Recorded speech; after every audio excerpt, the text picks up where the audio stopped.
Nellore rural మండలం గుడిపల్లిపాడులోని శివాలయంలో దర్శన ఏర్పాట్లలో ఇబ్బందులు తలెత్తాయని 2వ డివిజన్ కార్పొరేటర్ పడిగినేటి రామ్మోహన్ ఆరోపించడంలో వాస్తవాలు లేవని మేకల అనిల్ యాదవ్ తెలిపారు. దేవుని దర్శనంలో అందరూ సమానమేనని మేకల అనిల్ యాదవ్ గుర్తు చేశారు. ఆయన మీడియాతో మాట్లాడారు. నెల్లూరు జిల్లా నెల్లూరు రూరల్ మండలం 2వ డివిజన్ గుడిపల్లిపాడులోని శివాలయ దర్శన ఏర్పాట్లపై వస్తున్న ఆరోపణల్లో వాస్తవాలు లేవని కావాలని కార్పొరేటర్ రామ్మోహన్ తప్పుడు ప్రచారం చేస్తున్నారని ఆరోపించారు. ఆడు ఈడు అనే సమయంలో గతాన్ని గుర్తుకు తెచ్చుకొని మాట్లాడాలని హెచ్చరించారు. మాటకొస్తే నేను కార్పొరేటర్ని అంటూ ప్రచారం చేసుకోనక్కర్లేదు. శతకోటి లింగాల్లో నువ్వొక బోడిలింగం, నువ్వేమి ప్రత్యేకం కాదు. ఎమ్మెల్యే కోటంరెడ్డి శ్రీధర్ రెడ్డి దయాభిక్షతో నీకు ఈ అవకాశం దక్కింది, గుర్తు చేసుకుని మసలుకోవాలని ఆయన ధ్వజమెత్తారు. గ్రామస్తుల సహకారంతోనే శివాలయ అభివృద్ధి జరిగిందని, కార్పొరేటర్ సొంత నిధులతో కాదని గుర్తు చేశారు. ఈ కార్యక్రమంలో గ్రామస్తులు తదితరులు పాల్గొన్నారు. ముఖ్యంగా ఈ ప్రెస్ మీట్ పెట్టడానికి కారణం ఏంటంటే, నిన్న సాయంత్రం ఇక్కడికి వచ్చి 100 మంది గ్రామస్తులు మరియు వైసీపీ నాయకులు గుడికాడ పూజారి మీద, నా మీద లేనిపోని దుష్ప్రచారం చేశారు. పూజారికి నేను ఏమి వచ్చి మీరు ఊరు ముందు వచ్చి గుడికి పూజించుకుంటారో వాళ్ళకే సామాన్లు పట్టి రాయిచ్చి మీరు పూజించుకొని తర్వాత అందరికీ చేయండి అని చెప్పాను నేను. ఆయన కార్పొరేటర్ రామ్మోహన్ అంట నా కార్పొరేటర్ని నాకు ముందు చేయాలని చెప్పని అన్నాడంట. ఆయన గుడి విషయంలో గ్రామస్తులైనా ఒకటే, కార్పొరేటర్ అయినా ఒకటే, ఎవరైనా ఒకటేను, అందరికీ న్యాయంగా చేయమని నేను చెప్పానే కానీ ఆలోచనే కానీ ఇంకేరా దురుద్దేశం మాకు లేదు. ఆయన కుమారుడు మహేష్ ఆడెవరు ఈడెవరు అని చెప్పి ఎన్విరాన్మెంట్ ఆఫీసర్లకు కానీ ఇక్కడ పూజారితో కానీ ఏదేదో మరి మాట్లాడుతున్నారు. నేను ఎవరు అనేది ఆయన రామ్మోహన్ అడిగితే చెప్తాడు.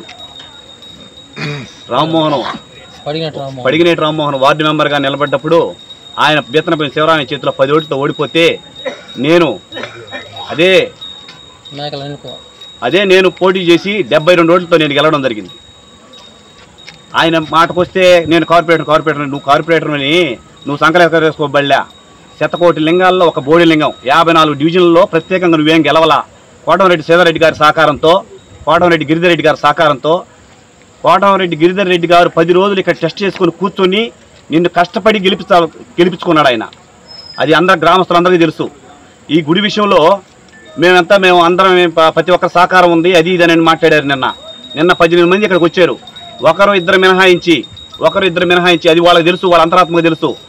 ఎవరు గుడికి ₹1 డబ్బులు ఆ 18 మందిలో వచ్చిన వాళ్ళు ఇవ్వలేదండి.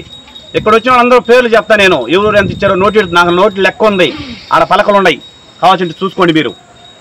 ప్రతి ఒక్కరూ ఇక్కడ ఏం చేశారనేది అందరు గ్రామస్తులందరికీ తెలుసు. ఆయన ఏదో నేను డెవలప్మెంట్ చేశాను అని చెప్పి ఇదే అవుతున్నాడు. ఆయన డెవలప్మెంట్ చేసింది ఏంది? నాగేశ్వర దామోదర్ గారు కింద ఫ్లోరింగ్ వేశాడు, బేతనపల్లి రాజా గారు ట్యాంకీ కట్టించాడు. ఆయన ఎవరు కాడ తెచ్చి ఏం కార్యక్రమాలు చేశాడో అందరికీ తెలుసు. తెచ్చుకొని ఆయన పేరు వేసుకున్నాడు కానీ గ్రామస్తుల పేర్లు ఇలా, తెచ్చుకున్న వాళ్ళ పేర్లు ఇలా. మేము అట్ట కాదు, ఎవరు కాడైతే డబ్బులు తెచ్చుకున్నామో వాళ్ళ పేర్లే అక్కడ బోర్డులో పలకలు వేసామండి. ప్రతి ఒక్కరి ఉన్నాయి, ప్రతి ఒక్క ఎవరు ఇచ్చారు, ఎంత ఇచ్చింది మొత్తం A to Z లెక్కలు చెప్తాం. పోతే ఆయన ఈ గుడికి మేము మొత్తం అన్ని సకలం జరిపామని అన్నాడు. ఆయన కాడ సకలం జరిపితే ఆయన కాడ ఏముండాయో చూపిమనండి. మొత్తం ఒక రికార్డ్స్ ఏముండాయో ఫలాంత చూపిమని చెప్పండి.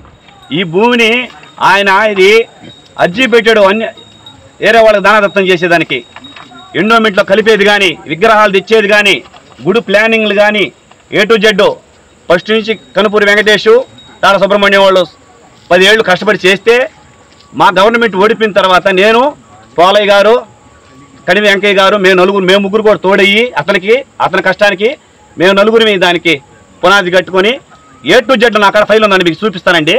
ప్రతి ఒక్కటి A to Z ఫైల్ ఉందండి.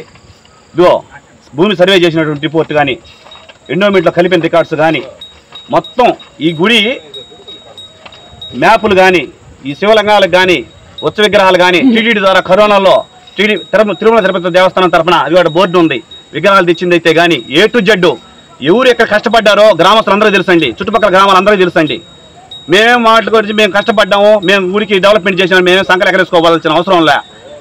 ఆయన డెవలప్మెంట్ చేసి ఉంటే ఒక చిన్న కాగితం మొక్క చూపిమనండి. ప్రతి ఒక్క కాగితంలో అర్జీదారుడుగా నేను ఉంటాను, వెంకటేష్ ఉంటాడు. ప్రతి ఒక్క దాంట్లో ఉన్నాయి A to Z ఉన్నాయి, చూసుకోండి. కావాల్సింటే మీకు A to Z చూపిస్తాను నీకు. ఆయనకి దీనికి సంబంధించి గుడికి సంబంధించి అన్నీ కష్టపడి చేసి 40 రోజుల ఉభయాలు చేసి గుడిలో ఉండిలో ఆఖరి 16,000 రూపాయలు డబ్బులు ఉంటే డబ్బులు కూడా ఓడే హ్యాండ్ ఓవర్ చేసుకుని కమిటీ చేసుకొని కమిటీ కానీ ఇక్కడ 3 ఏళ్ల నుంచి కనీసం ఆవు ఉంటే ఆవుకు కూడా సేవ చేయాల. ఈ బెంచీలకి వైసీపీ రంగులేసి పూజారిని అడగండి, దేవుడికి కూడా శివలింగాహారానికి కూడా వైసీపీ గుడ్లు కట్టి వైసీపీ రంగు లైట్లు వేసి అవన్నీ మీకు రిజల్ట్స్ చూపిస్తాం. మా ఫోన్లో ఉన్నాయి, మొత్తం ఎటు జెడ్ చూపిస్తాం. దీని విషయంలో గుడి విషయంలో ఏది ఏమైనా కానీ కష్టపడి ఫస్ట్ నుంచి చేసింది కనుపూరి వెంకటేష్ తాళ సుబ్రహ్మణ్యం గారు. ఆయన ఏం చేశాడో ఈ ఫ్లోరింగ్ చేశాడు, అది ఎక్కడ ఎవరు కాడ తెచ్చాడు, ఎంత తెచ్చాడో మేము అన్ని లెక్కలతో సహా చెప్తాము. దాంట్లో మాకు ఎటువంటి ఇది లేదు. పోతే ఇంకొక రిసిప్ట్ చూడండి, 2/12/2021 1 నుంచి 81,000కి అంటే ఈ సంవత్సరం డిసెంబర్ 21వ తారీఖు దాకా 3 సంవత్సరాలు ఏలం పాట పెట్టుకున్నారు. సంవత్సరానికి 81,000. ఏసీ గారు ఈఓని అటాచ్మెంట్ చేసి డబ్బులు చైర్మన్కి ఇచ్చారండి. చూడండి, Pigili Mallikarjuna chairman. Endowment EO card లేవండి. ఈఓ కార్డు ఉంటే ఈఓ ఇస్తాడు జీతం. ఇప్పుడు చైర్మన్ కార్డు ఉన్నప్పుడు ఎవరు ఇవ్వాలండి జీతం? డిసెంబర్ 21 దాకా ఉందండి. డబ్బులు మాకు సంబంధం లేదు, తెలుగుదేశం వాళ్ళు గెలిచారు, వాళ్ళని అడగండి అని చెప్పాడు. వాళ్ళని అడగండి అని చెప్పినప్పుడు పూజారి ఇంక తెలుగుదేశం వాళ్ళు మాట వింటాడా, మీ మాట వింటాడా? నువ్వు ఆ మాట అన్న అడిగే అయ్యారుని, మాకు సంబంధం లేదు, డబ్బులు తెలుగుదేశం వాళ్ళని అడగండి అని. తెలుగుదేశం వాళ్ళని అడగండి నువ్వే చెప్తుంటివి. మళ్ళీ నేను కార్పొరేటర్, నాకు మొదటి పూజ చేయండి అని అంటే మొదటి పూజ కార్పొరేటర్ అయితే దేవుడి కాదు అందరూ సమానమే. కార్పొరేటర్ అయినా ఒకటే, గ్రామస్తులైనా ఒకటే, ఎవరైనా ఒకటే.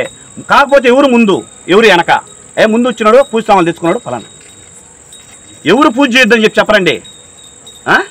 ఇన్ని మాటలు మాట్లాడి 81,000 రూపాయలు రేపు డిసెంబర్ 21 దాకా ఉందండి. ఏసీ గారికి కూడా లెటర్ ఇవ్వడం జరిగింది. దాని గురించి ఏసీ గారు కూడా దాని మీద నోటీస్ కూడా పంపించున్నాడు. పోగా ఈయన సంబంధించి ఒక స్టేట్మెంట్ ఇచ్చినాడండి. ఇదే మీరు వినండి.